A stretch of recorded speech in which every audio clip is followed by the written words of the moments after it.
You are the greatest of all time.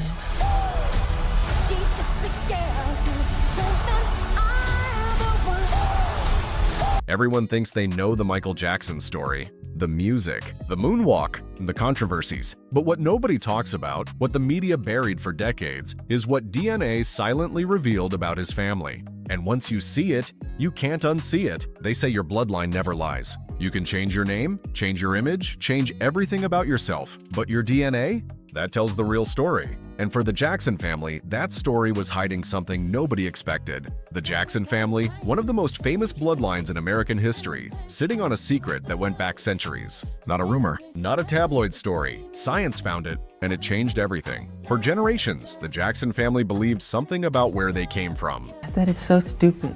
That's the most ridiculous, horrifying story I've ever heard. It's crazy. I mean, why? Number one, it's my face as a child in the commercial. Me when I was little. Why would I want a white child to play me? I'm a black American. I'm proud to be a black American. I am proud of my race. I am proud of who I am. I have a lot of pride in who I am and dignity. That's like you wanting an Oriental person to play you as a child. Does that make sense? No. So please, people, stop believing these. It was passed down like a treasure, a story of Native American roots, of indigenous blood, of heritage and pride. They believed their ancestor, a man named July Jack Gale, was born to a Native American father. It was part of who they were. Then a cousin named Thomas Jackson III decided to actually prove it. He searched every Native American record he could find. Nothing, not a single match. Not one trace. So he did what science allows us to do now. He took a DNA test. And what came back didn't just surprise him. It rewrote the entire Jackson family history. The DNA didn't trace back to Native America. It traced back to France. July Jack Gale, the ancestor the whole family built their identity around, was actually the son of his French slave owner, a man named James Joel Richburg, a man who died in 1804 and left July behind in his will. Like property. Think about what that means. He was on the side of the stage, and I said, "Mother, what's wrong? Why are you crying?" She said, "When you were a baby and I was holding you in my arms, I would have never dreamt that you would do this. You would have this kind of effect on an audience like this." And I gave her a hug and tried to get her on stage. She's so shy. No matter what, she will not come on stage. But I thought that was really sweet of her. And I was so anxious to get her home that after cutting the cord, I hate to say this, I snatched her and just went home with all the placenta all over her. You are kidding? Yeah, I'm not kidding. Got her in a towel and ran. They said it was fine. They said everything's okay with that. And I got her home and washed her all off. The story the Jacksons told themselves for generations, the Native American blood, the heritage, the identity, was built on a history that slavery made sure stayed buried. And since Michael Jackson descends from that same ancestor, this means the King of Pop's own bloodline carried a truth he never knew, never got to process, never got to grieve. He went his entire life not knowing.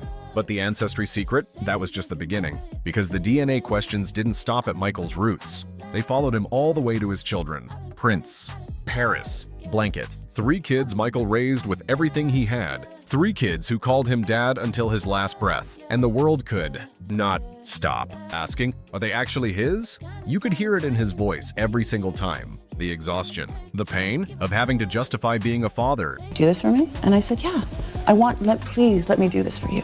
I had a miscarriage, actually, before we had Prince, which was, I was just devastated. And who was there to console me the whole time? Michael.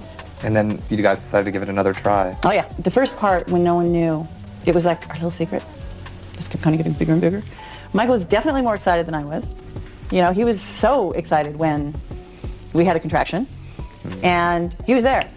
We had videos, we had music, you know, but he was there the whole time, held my hand, stroked my head, and then his son was born. And the look on his face.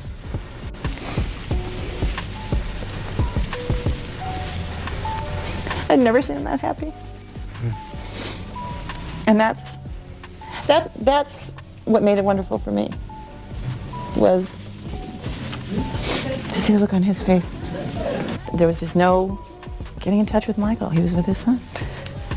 You know, everybody says, mother and baby are doing fine. Father and baby are doing fine.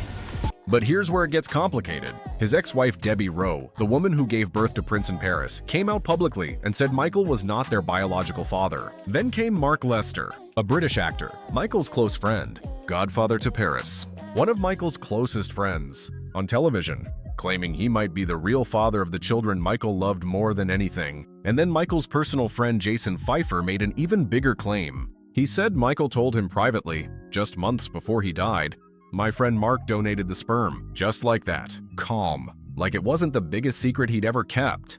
Why is the defense targeting you? Why? Because I'm always the target. You remember Irina Ivanova in Botox, that's case, where she sued me over Botox? Remember I got sued over Botox, even though I invented the way Botox is used, and I promise you I'm incomparable. I'm always a target. You know why? Because I'm well known. And people are always going to target me, because I'm a little larger than life. Because when you think differently than people, and you see things differently than people, look what they did to Galileo. Look what they did to Michael Jackson. They targeted him, didn't they, for child molestation things? When you're a little bit different than most people, you always serve as a target. And then there was Dr. Arnold Klein, Michael's own dermatologist. Multiple sources told the media that Klein was actually the biological father, and that he and Debbie Rowe had signed a private agreement to never reveal the truth. 3 different men, 3 different claims. 0 DNA tests ever made public. So was Michael Jackson the biological father of his own children, or wasn't he? Here's what nobody expected. While the world was busy arguing about sperm donors and secret agreements, biology was quietly making its own statement. Prince Jackson, Michael's eldest son, started developing something on his skin. Patches, discoloration, vitiligo, the same condition Michael spent his whole life trying to explain.